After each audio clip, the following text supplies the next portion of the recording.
mga antay.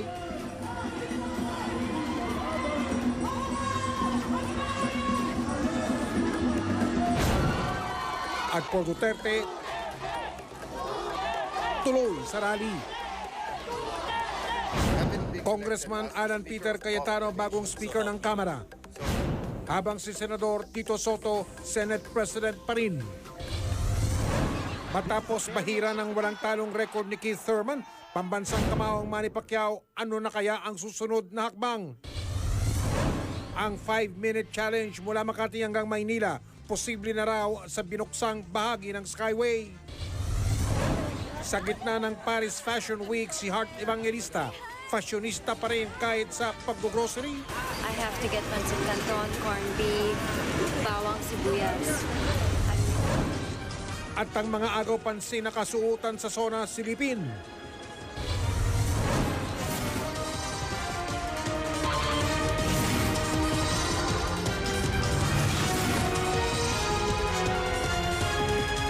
Live mula sa GMA Network Center, ito ang 24 oras.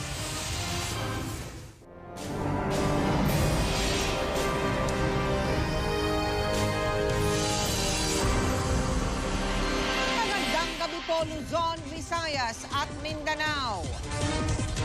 Sa kanyang ikaapat na State of the Nation Address, isinusulong ni Pangulong Duterte ang death penalty para sa mga matitinding krimen gaya ng iligal na droga. Iginit din niya na atin ang pinag-aagawang West Philippine Sea pero kailangan daw nating manimbang sa kasalukuyang realidad doon.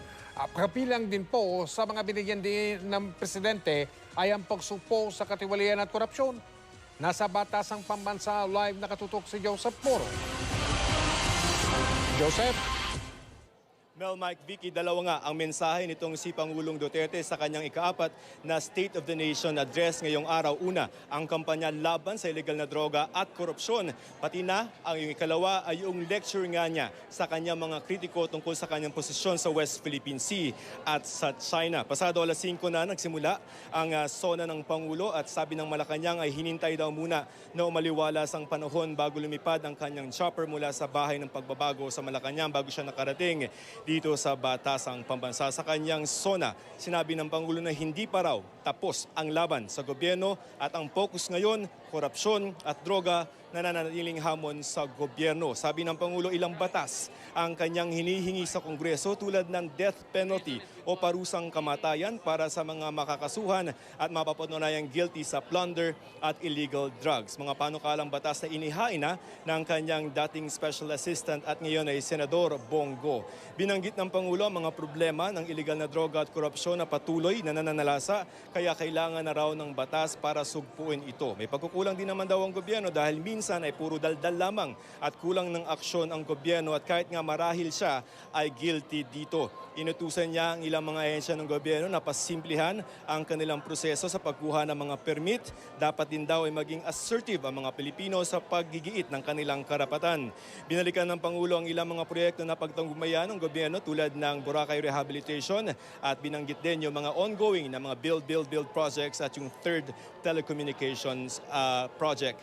At bukod nga sa issue ng korupsyon ay tinuto nitong si Pangulong Duterte ang sinabi niya na magle-lecture siya sa kanyang mga kritiko kaugnay ng kanyang polisiya sa China at sa West Philippine Sea. Pero inulit lamang nung una ng Pangulo ang nabanggit niya noon na pakikipag-usap niya kay Chinese President Xi Jinping kung saan sinabi ni Xi o ni President Xi na magkakaroon ng gulo sa lugar kung ipagpipilitan ng Pangulo at ng Pilipinas na magdabungkal ng langis sa lugar sa bahagi ng Palawan. Ang bago ngayon, Mel, Mike, Vicky, ay ang paliwanag ng Pangulo na ang idinadahilan niya rito ay ang traditional fishing rights sa South China Sea para payagan ang China na mangisda sa ating karagatan. Ang ibig sabihin ng traditional fishing rights ay nakagawian na noong pangunang panahon na may mga ibang lahi na nangingisda sa ating mga karagatan katulad ng Scarborough Shoal at saka sa West Philippine Sea. Sabi ng Pangulo kung babasahin lamang daw ang desisyon ng Arbitral Tribunal ng kanyang mga kritiko ay sinasabi doon na pinapayagan sa UNCLOS, sa United Nations Convention on the Laws of the Sea, na i-share ang isda ng isang coastal state tulad ng sa Pilipinas. Pero ang hindi nabanggit ng Pangulo ay nakalagay sa UNCLOS na pwede lamang yun kung may surplus o sobrang isda sa ating karagatan. Pero sa kabila niya, pagsisiguro ng Pangulo bago matapos ang kanyang termino ay pag-uusapan nila ni President Xi ang panalo natin sa arbitral ruling pero sa ngayon ay negosasyon muna. Narito ang bahagi ng State of the Nation Address ni Pangulong Duterte. Believe me, I will end my term fighting. It has been 3 years since I took my oath of office, and it pains me to say that we have not learned our lesson.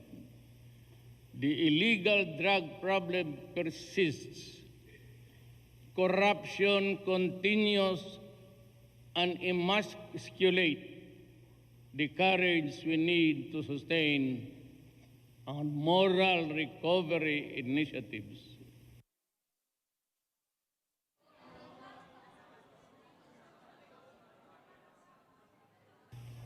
I have identified the enemy who dumped us into this quagmire we are in. I have met the enemy face to face, and sadly, the enemy is us. We are our own tormentors, addressing the Filipino people. We are our own demons. We are as rapacious predators preying on the helpless, the weak, and the voiceless. We find corruption everywhere in government when every malefactor watching his cohorts back in blatant disregard of his oath when he assumed public office. Even the language has evolved to soften the wickedness of the criminal act. For the boys, sponsoring an event, or what else have you?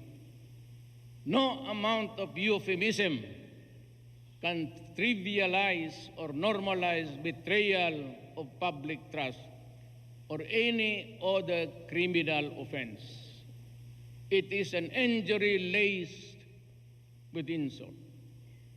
It is both a national embarrassment and a national shame. For every transaction,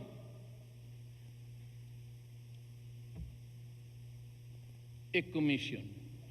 For every action, extortion. We in government talk too much, act too little, and too slow. I recall saying that before the congressional hearing when I was mayor of Davao City. I say that again to emphasize how little we have changed since then. We have long on rhetorics, but short of accomplishments. It's not you, Congress, or even the executive department, and maybe me. So I am here to rectify my own error. That is why I implore those who occupy positions of power and authority to let your deeds and accomplishments do the talking. Lead by example. Words ring hollow when not followed by positive and prioritized action. Our ownership of the West Philippine Sea is internationally recognized. However, both the United Nations Convention on the Law of the Sea, UNCLOS, and the arbiter award in the case of Republic of the Philippines versus People's Republic of China recognize instances where another state may utilize the resources found within the coastal states, exclusive economic zone, the arbitral ruling even states, the one that they are charging me for violating the Constitution. Sino gani yun? Suntukin lang kita dyan, buti pa. Dito the arbitrary even states that the Philippines may enter into fishing agreements with other states, provided certain conditions and requisites in the UNCLOS are met. Let me assure you that national honor and territorial integrity shall be foremost in our mind.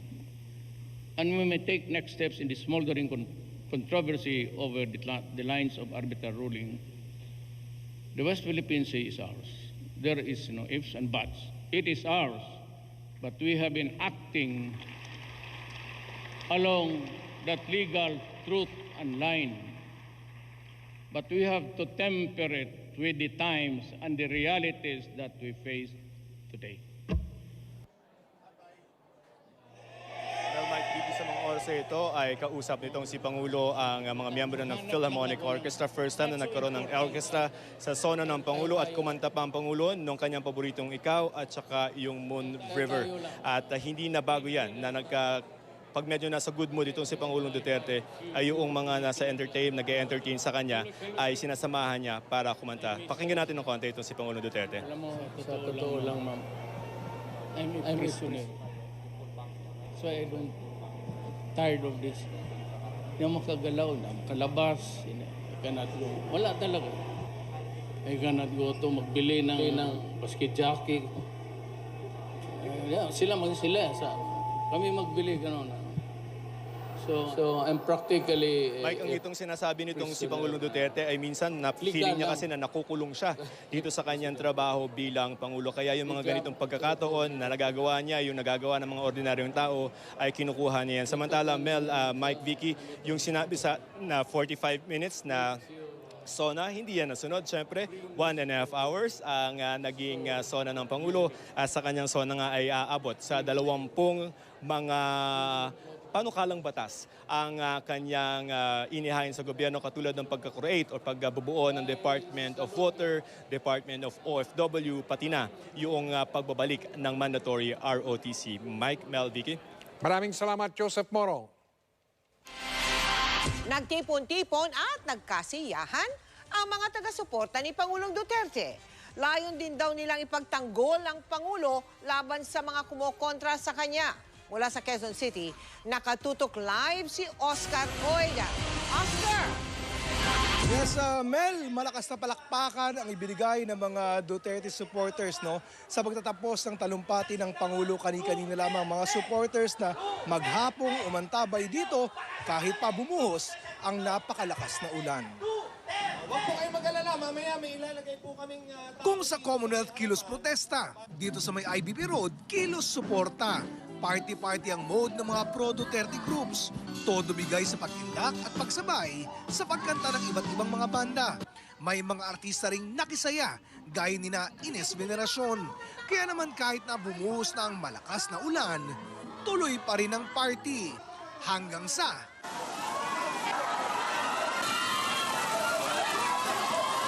nabasa na ang mga kable kung kaya't kinailangan munang patayin ang kuryente. Pero gamit ang mga megaphone, nagpatuloy ang kantahan. Umawit sina Jogra de la Torre at Anthony Castelo. Ang mga pulis naman na nagbabantay sa paligid, basang-basa rin. Nagsalita rin si Senator Ronald Bato de la Rosa. Pero giit ni DNR Yusek Benny Antiporda, di lamang daw basta pakikipag-party ang pakay nila sa lugar, kundi para protektahan ang Pangulo. Mula noong araw, dito ho tayo, hindi tayo aalis. Pero kapag sila po ay nagtangkang pumasok, sasalubungin natin sila! Mel, bagamat na may mga ilang umalis ng supporters sa mga sandaling ito, nananatili pa rin ang ilan at patuloy pa rin ang programa. May mga nagtalumpati pa rin, rinig-rinig natin, may mga umaasa pa rin na baka puntahan daw sila ng Pangulo dito sa kanilang area at yan ang pinakaabang-abangan nila. Pero sa mga sandaling ito ay wala pa namang katiyakan sa balitang yan. Mel? Maraming salamat sa iyo, Oscar Oida. Hindi napigil ng ulan ng mga rallyista. Dinala nila sa kalsada ang pagtuligsa nila kay Pangulong Duterte. Nasa Commonwealth Avenue sa lungsod ng Quezon Live, si June Veneracion. June. Mike, umulan man ay nagpatuloy pa rin ang kilos-protesta ng mga kontra sa sona ni Pangulong Rodrigo Duterte dito sa Commonwealth Avenue. At isa nga sa mga pangunahing tinuligsa ng mga aktivista ay ang posisyon ng Pangulo sa West Philippine Sea at ang relasyon ng Pilipinas sa China. Sa sobrang lakas ng ulan, napatakbo para humanap ng pagsisilungan ang mga nagprotesta at ilang batang kasama. Pero kahit basa na, hindi pa rin sila nagpatinag. Itinuloy ang marcha hanggang sa makarating sa tapat ng entablado sa Commonwealth Avenue kung saan sila nagprotesta.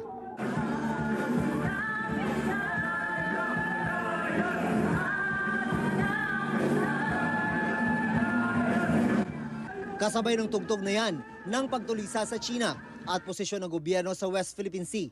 Sinunog ng mga militante ang effigy ni Pangulong Duterte na korteng Shokoy. Kulang na nga ang kita ng ating mangingisda, pinamimigay pa ni Duterte sa kanyang among mga Chino. Yan ang kataksilan ni President Rodrigo Roa Duterte! Hindi kami natatakot sa iyo, Duterte! Sumentro ang kilos protesta sa ilang issue, partikular na ang mahina umanong posisyon ni Duterte sa China at West Philippine Sea. Kaya ang panawagan ni dating Chief Justice Maria Lourdes Sereno, dapat manindigan ang mga Pilipino na sa atin ang West Philippine Sea. Wala po akong nakitang Pangulo o administrasyon na kabilis ang pagwasak sa pagkatao ng Pilipino. Meron ding ilan na nagmarcha at nagprotesta na nakatapis lang. Ang himutok naman nila, problema sa tubig. Ang grupo naman ng mga katutubo, sinabing nawalan daw sila ng tirahan dahil sa martial law sa Mindanao. Sa pagtaya ng mga militante, nasa 40,000 ang kanilang bilang. Pero sabi ng pulisya, wala pang 5,000 ang nagsidalo sa rally kontra SONA. Malamig ba ng panahon, meron pa ring nahilo at kinailangang bigyan ng paon ng lunas. Nasa 8,000 pulis ang pinakalat ng PNP sa loob at labas ng Batasang Pambansa Complex. Mas mataas kumpara sa 7,000 nung nakarang SONA ng Pangulo. Kabilang sa binigyang konsiderasyon sa mas maraming police deployment, ang ilang pag-atake sa Sulu. We don't want to take any chances dito. Mike, nag-uuwian na itong ilang aktivista na natira dito sa tapat ng St. Peter's Parish pero nananatili pa rin sarado sa mga sasakyan itong bahagi na ito ng Commonwealth Avenue, Mike. Pero sa kabilang side, silipin natin yung kabilang dako ng Commonwealth Avenue. Ginawang two-lane yan, Mike. At nakikita natin dito nagkakaroon ng problema at bottleneck. Dito yung papuntang Fairview, Mike. Pero walang problema naman yung papuntang elliptical road. Siguro mamaya magbabago yan at mas magiging masaayos ang dalo yung trapiko kapag nabuksan na rin sa traffic itong tapat ng St. Peter's Parish. Mike. Maraming salamat, June Veneracion. Si Taguig City Representative Alan Peter Cayetano na po ang bagong House Speaker ng 18th Congress. Bukod sa pag-endorso sa kanya ni Pangulong Duterte, nakuha niya rin ang suporta ng mahigit 260 kongresista. Nakatutok si Sandra Aguinaldo. Fear of God is the beginning of Nagpasabi na raw kagabi pa si Pangulong Duterte ayon kay Senador Bongo. Kung magkakagulo raw sa Kamara, tulad nung nangyari nung nakaraang taon, hindi siya sisipot sa SONA. Ang sinabi lang niya, kung magkakagulo pa rin at walang maayos na kongreso at wala silang pipiliing speaker at magulo katulad nung nangyari nung nakaraang taon, sabi niya hindi na lang daw siya pupunta. Papahinga na lang daw siya sa bahay. Kaya naman nakatuon ang atensyon ng marami sa kahihinatnan ng butuhan para sa liderato ng Kamara. Nagsimula ang araw ng mga kongresista sa dalawang agahan. Ang isa, inorganisa ni Presidential Son Davao City 1st District Representative Paulo Duterte. Ang isa, kay Taguig Representative Alan Peter Cayetano na sinusuportahan ng kanyang amang si Pangulong Duterte. Pero bandang alas 8:30 ng umaga, sumama na sa breakfast meeting ni Cayetano si Congressman Duterte at kanyang grupo. Sabi niya, nag-usap na sila ng kapatid niya si Davao City Mayor Inday Sara. Ang inendorso kasi nila magkapatid para sa House Speaker ay si Davao City 3rd District Representative Isidro Ungab. Pagdating sa sesyon, si Congressman Pulong Duterte ang unang tumayo para mag-nominate ng kandidato sa pagka-speaker. I nominate a leader who understands local and national governance, one who can bridge the different branches of government, one who can ably and fearlessly represent the House of Representatives and the Philippines in the national arena. In the international arena, Mr. Speaker, I nominate the distinguished gentleman from the district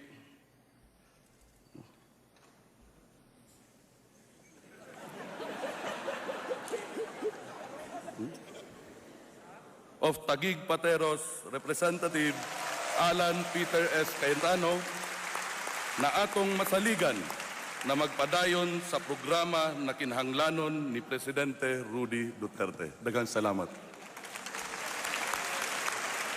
Sinusugan niya ni Marinduque Congressman Lord Alan Velasco at Leyte Congressman Martin Romualdez na parehong pinagpili ang speaker. Na-nominate din si Manila 6th District Congressman Bienvenido Abante Jr. Isa-isang nagpaliwanag ng boto ang mga congressman. Sa paliwanag ng boto ni Congressman Duterte, sinabi niyang hindi siya pabor sa term sharing. The term sharing agreement is one between Congressman Cayetano, Romualdez, Velasco, and the President. I am against any term sharing agreement. However, if the Speaker resigns after 15 months, then we will have to elect a new Speaker. Sa ilalim ng term sharing agreement, sinabi ni Pangulong Duterte, si Cayetano ang unang uupo bilang speaker sa loob ng 15 buwan.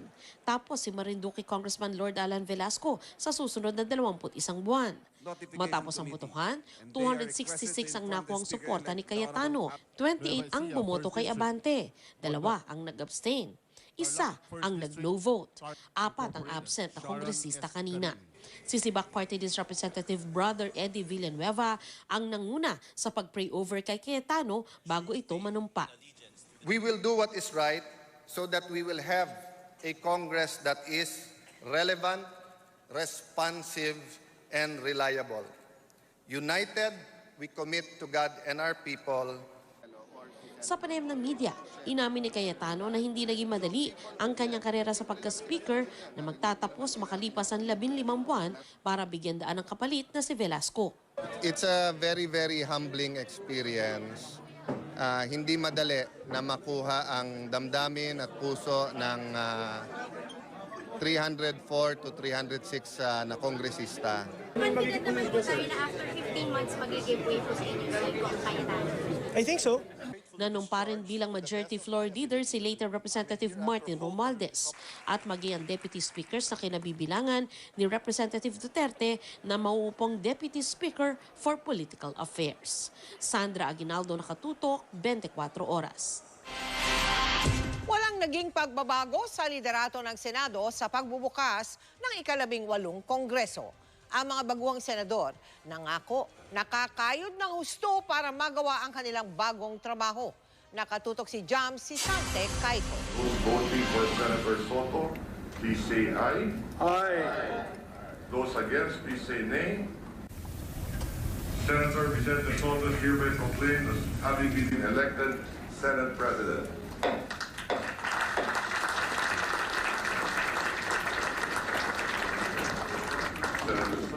Sa 22 senador na dumalo sa pagbubukas ng sesyon kanina, walang tumutol sa muling paghalal kay Senador Tito Soto bilang Senate President. Pero nag-abstain ang 3 miyembro ng minority bloc na sina Senador Franklin Drilon, Risa Hontiveros at Kiko Pangilinan. Sa kanyang talumpati, ipinaalala ni Soto sa kanyang mga kasamahan na paggawa ng batas ang kanilang pangunahing trabaho. Kaya kapag magsasagawa raw ng pagdinig, dapat respetuhin ang karapatan ng kanilang mga iimbitahan. We are primarily legislators. We are not prosecutors. We are not judges.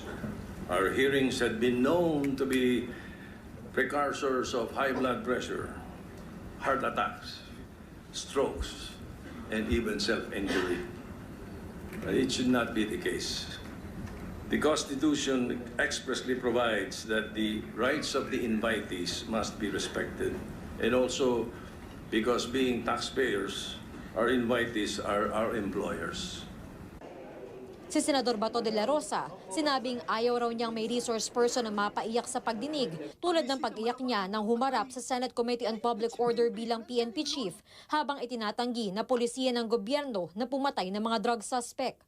Ayaw ko meron maging kagaya sa akin. Ayaw ko. Babantayan ko yung aking mga line of questioning.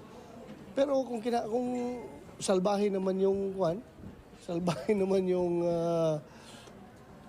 yung resource person, kung pabalagbag yung sumagot, din baka pabalagbag rin yung tanong natin. Nahalal din ulit na Senate President Pro Tempore si Senador Ralph Recto, Majority Leader si Senador Mig Zubiri at Minority Leader si Senador Franklin Drilon. Present lahat sa unang araw ng sesyon, maliban sa nakakulong na si Senador Laila de Lima at Senador Manny Pacquiao na nasa Amerika matapos ang laban kahapon kay Keith Thurman. Ang nagbabalik namang si Senador Bong Revilla, naka-move on na raw mula sa nangyari sa kanya. Nakulong si Revilla ng 4 na taon matapos makasuhan ng plunder dahil sa pork barrel scam. Inakwit siya ng Sandigan Bayan sa kasong plunder at nakalaya nitong Disyembre. I feel vindicated. Nandun, masaya ako. Pero nandun pa rin, nagpa-flashback sa akin yung mga nangyari. Pero lahat ito, may purpose ito kung bakit nangyari sa buhay ko to. Sa mga susunod na araw, bubuuin ang mga Senate Committee na unang tatalakay sa mga panukalang batas. Ngayon pa lang, meron ng mga kontrobersyal gaya ng death penalty bill. Paniniguro ng liderato ng Senado, pagdedebatihan ng husto ang mga panukala gaya nito na malaki ang epekto sa publiko. Jam si Sante Kaiko, nakatutok, 24 oras. Wala raw na monitor ang pulisya na banta sa seguridad sa katatapos lamang ika-4 na State of the Nation address ni Pangulong Duterte. Ang kanilang hepe nakipag-jamming pa nga sa kanyang mga tauhan. Mula sa Commonwealth Avenue, live din po ito mula kay Emil Sumangil. Emil. Mike, nasa 15,000 pulis ang dineploy sa buong Metro Manila para sa State of the Nation address ni Pangulong Rodrigo Duterte. 8,000 rito sa Quezon City inasign, partikular sa Commonwealth Avenue at Bataas ang Pambansa. Inilatag ang barikada ng pulisya paglagpas ng St. Peter's Parish. Ang pulis na magsisilbing frontline sa mga religista, walang mga baril, batut at kalasag lang ang dala. Madaling araw sila kanina dineploy dito at pagputok ng liwanag hanggang sa magtanghali kanina. Inaliw ng pagtugtog ng PNP band ang mga nakadeploy na pulis at nakipag-jamming pa. Walang iba, kundi ang kanilang hepe, si PNP Chief Oscar Albayalde, NCRPO Chief Major General Guillermo Eliazar at QCPD Director Brigadier General Joselito Esquivel.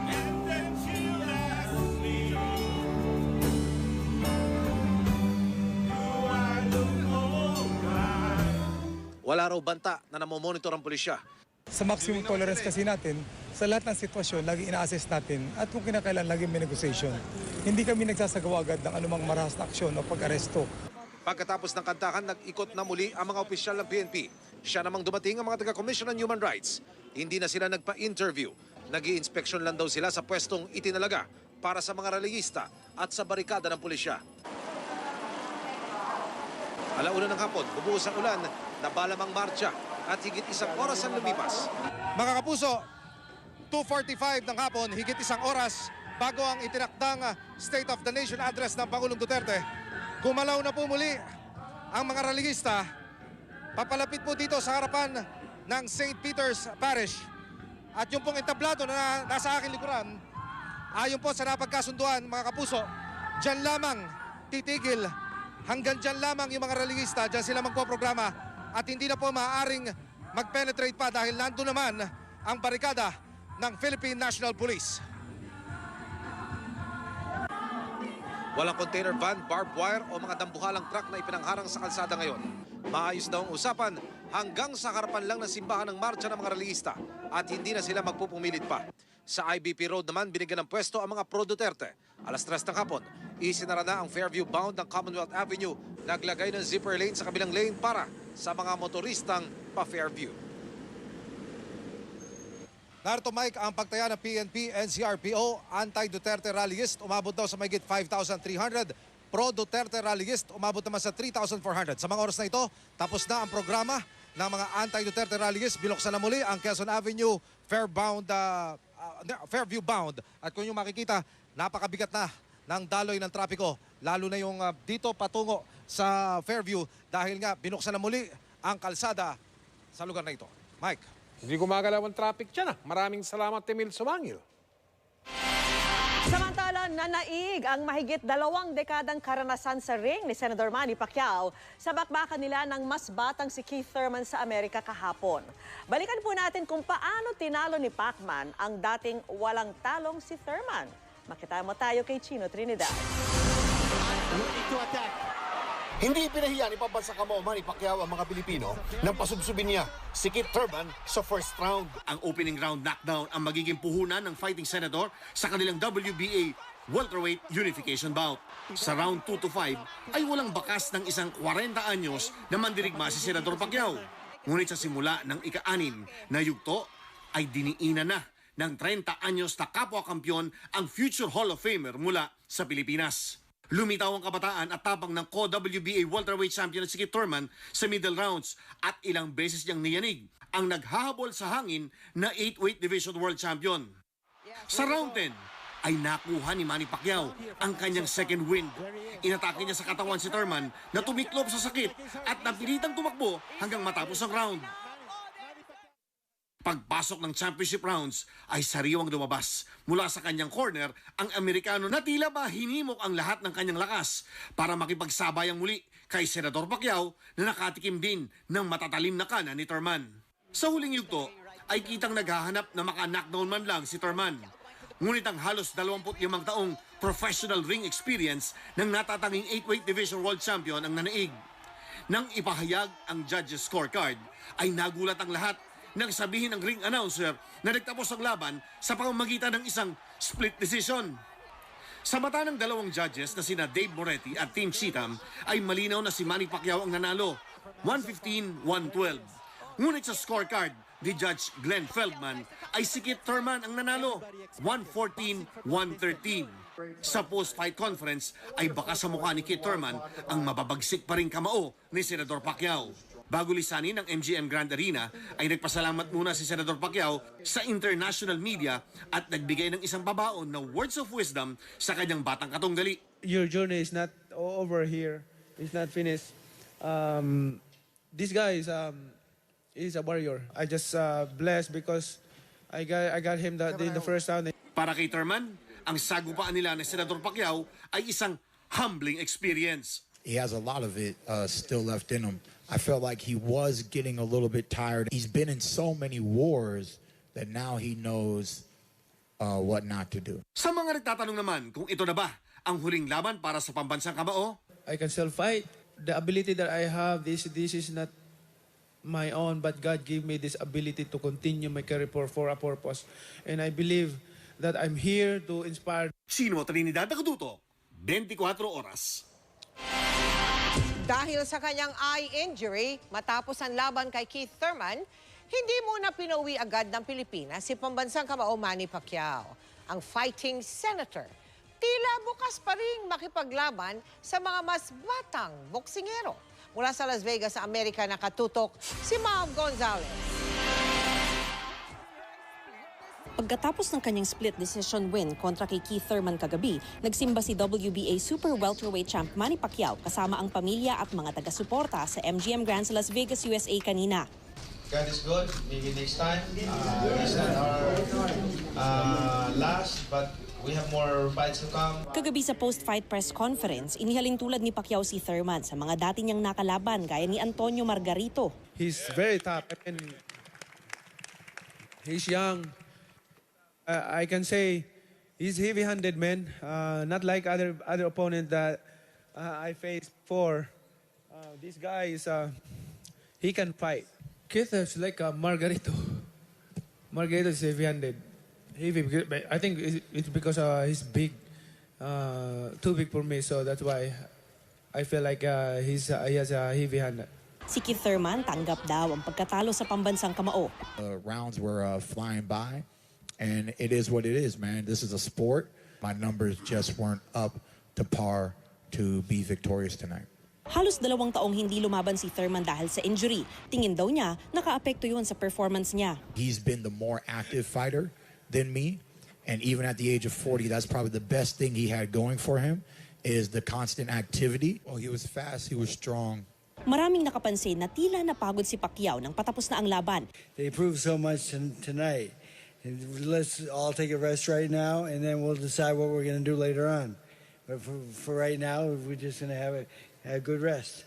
Na-injure muli ang kaliwang mata ni Pacquiao sa laban. Hindi siya nakaalis para dumalo sa State of the Nation address ni Pangulong Duterte dahil kinailangan siyang tingnan ng doktor. Kaninang umaga mas maayos na ang mata ni Pacquiao. Okay naman. Actually, sa katawan ko walang problema. Parang nag-sparring lang. Kuminento niya kung bakit bumagal siya kalagitnaan ng laban. Nag-relax ako eh. Sabi ko, lamang na ako. Nag-relax ako din. Sinitimpuhan ko, gusto kong counterin siya ng hard punches.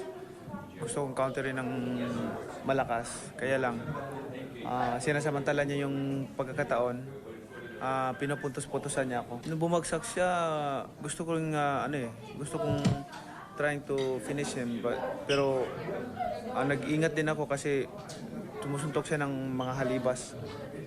Were you surprised? Mabigat din yung kamay. Nagyaya ng rematch si Thurman. Si Pacquiao, bukas naman daw labanan kahit sino, kahit ang ibang batang champion gaya ni Errol Spence. Mga yang naman talaga mga kalaban natin. Okay lang, tayo. Kung si Floyd Mayweather Jr. na nanood din ng laban kahapon. Fan ko na siya eh. Yun lang. Fan ko na, ba't mo pamunin? Kita mo, tumayo nga, tagtalon-talon nga siya sa upuan. Sa susunod na taon na raw lalaban si Pacquiao dahil magfo-focus muna siya sa Senado.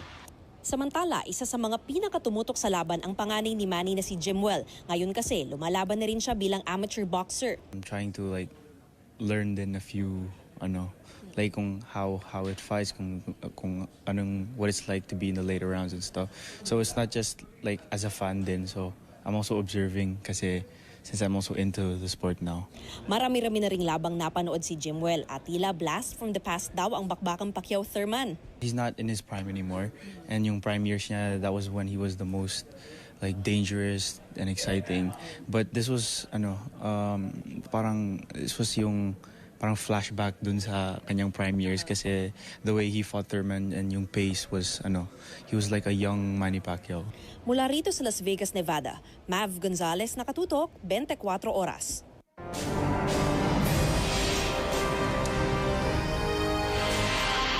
Sa pagsugpo sa krimen at iligal na droga, umangkla ang kandidatura noon ni Pangulong Rodrigo Duterte. Sa nakalipas na 3 taon ng kanyang administrasyon, bumaba naman daw ang bilang ng mga naitatalang krimen sa bansa. Libo-libo na rin ang mga napuksang sangkot umano sa droga. Pero may mga nagtatanong, tamang pamamaraan ba ang ginamit ng mga alagad ng batas? Narito po ang ikalima at huling yugto ng ating seryeng SONA 2019 sa 24 oras. Masidhi ang laban kontra krimen ng Administrasyong Duterte. Sa datos ng PNP, bumaba ang crime volume ng 9% noong 2018 kumpara noong 2017. At pangunahing target ng kanyang kampanya, pagbuwag sa operasyon ng iligal na droga sa bansa. Ayon sa datos ng gobyerno, mula July 1, 2016 hanggang nitong Hunyo, halos 135,000 na mga anti-drug operations ang nailunsad. Lampas 193,000 na mga drug personality na aresto. At halos 14,000 na barangay drug cleared o walang droga. Ayon naman sa SWS o Social Weather Stations, 66% o 2 sa bawat 3 Pilipino ang nagsabing bumaba ang bilang ng mga drug addict sa kanilang lugar. Successful in terms of reducing, if we're going to base it on the numbers, masasabi natin na nabawasan ng mga kriminal. But as to how they were able to achieve that, yun na nga, ang tanong is it morally acceptable? Napatay mo nga, natanggal mo nga yung mga kriminal sa kalye, pero ang tanong, sa tamang pamamaraan ba? Pagsugpo sa kriminalidad. Yan po ang pangakong naging pundasyon ng pagtakbo sa pagkapangulo ni Rodrigo Roa Duterte noong eleksyon 2016. Nito lamang Marso, ang Pangulo na mismo ang nagsabi, hindi lamang lumala ang problema sa droga. Ang Pilipinas, baka raw maging sunod na Mexico na kontrolado ng mga drug syndicate. Grabe karon, ni grabe.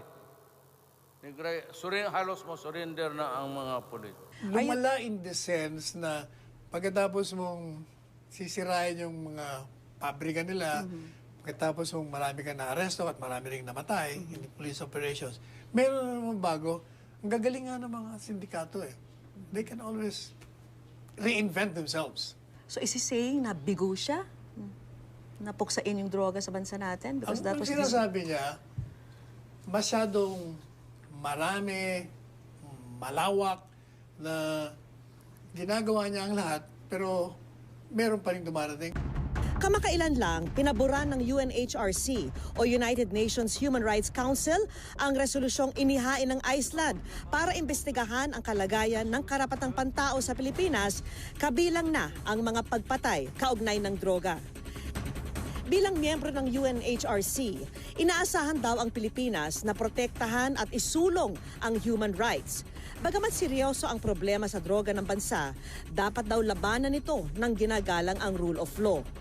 Hinimok ng Iceland at iba pang bansa ang Pilipinas na gawin ang lahat para tapusin ang mga pagpatay sa kampanya kontra droga at papanagutin ang mga nasa likod ng mga ito. It's grotesquely one-sided. It's maliciously partisan.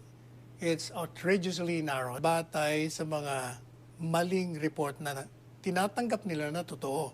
Maraming bogus news, maraming false narratives na nanggagaling doon sa mga kumukontra kay Presidente dito sa ating bansa na pinapublish naman ng ilang biased media. It should be a continuing challenge to this administration to prove that their policy, as far as the drug war was concerned, was correct. And the argument cannot be sustained by simply arguing that we were trying to enforce the law. Whatever program this government wants to push with regards to the issue of drugs and crime in general has to balance enforcement and protection of rights. Mula July 1, 2016 hanggang nitong Hunyo, nasa mahigit 5,500 na ang napatay sa anti-drug operations ayon po yan sa datos ng gobyerno. Pero sa tala ng human rights groups, hindi raw bababa sa 27,000 ang totoong bilang. Bakit hindi muna sila mag-communicate officially kung meron silang concern sa human rights? O hindi sana sinulatan ng gobyerno. But they never do that. Iceland could have done it. We could have responded to it. Every time na may namamatay sa police operation, dinidemanda as a standard operating procedure yung mga police na involved. Kasi may namatay eh. You have to prove na ginawa mo yun in line of duty as a self-defense. Has anything ever progressed doon sa mga dinemanda? Oh, hindi ba may na-convict na tayo? Is it enough? Are we really moving? Alam mo, sabi ko nga, kung totoo yung sinasabi niya may mga abuso, ba't di kayo nagpa-file?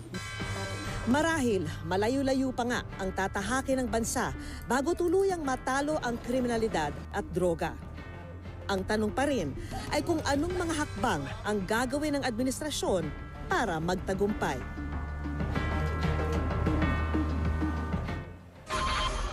Susunod, ang pagbubunyi ng pamilya Pacquiao at ng sambayan ng Pilipino sa pagkapanalo ni Pacman laban kay Keith Thurman. Panghabang buhay o lifetime validity ng birth certificate isinusulong sa Senado. Pero giit ng Philippine Statistics Authority, wala naman talaga niyang expiration. At si Hart Evangelista, fashionista pa rin kahit sa pag-grocery sa Paris. Tuloy-tuloy ang pagbabalita at ang pagtutok ninyo dito sa 24 Oras.